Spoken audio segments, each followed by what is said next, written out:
अहिल्या की कथा। प्रातःकाल जब राम और लक्ष्मण ऋषि विश्वामित्र के साथ मिथिलापुर के वन उपवन आदि देखने के लिए निकले तो उन्होंने एक उपवन में एक निर्जन स्थान देखा। राम बोले, भगवान, यह स्थान देखने में तो आश्रम जैसा दिखाई देता है, किंतु क्या कारण है कि यहाँ कोई ऋषि या मुनि दिखाई नहीं देते। विश्वामित्र जी ने बताया, यह स्थान कभी महात्मा गौतम का आश्रम था।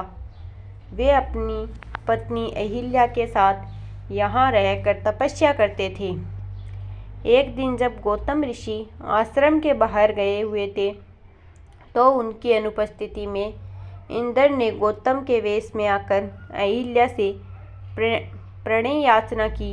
यद्यपि अहिल्या ने इंद्र को पहचान लिया तो भी यह विचार करके कि मैं इतनी सुंदर हूँ कि देवराज इंद्र स्वयं मुझसे प्रणय याचना कर रहे हैं, अपनी स्वीकृति दे देती हूँ। जब इंद्र अपने लोक लौट रहे थे तभी अपने आश्रम को वापस आते हुए गौतम ऋषि की दृष्टि इंद्र पर पड़ी तो उन्हीं का वेश धारण किए हुए था।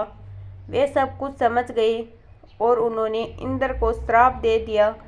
इसके बाद उन्होंने अपनी पत्नी को श्राप दिया कि रे दुराचारिणी, तू हजारों वर्ष तक केवल हवा पीकर कष्ट उठाती हुई यहाँ राख में पड़ी रहेगी।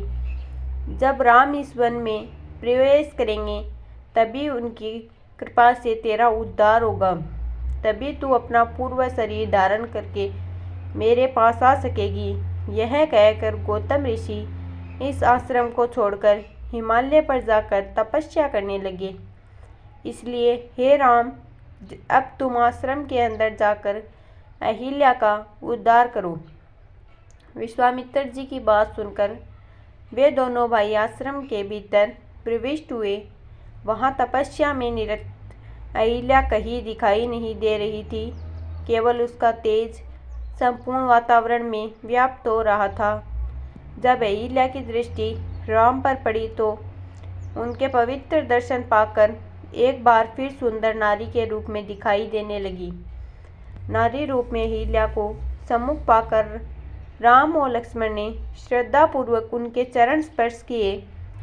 उसे उचित आदर सत्कार ग्रहण कर वे मुनराज के साथ पुनः मिथिलापुरी को लौट आए।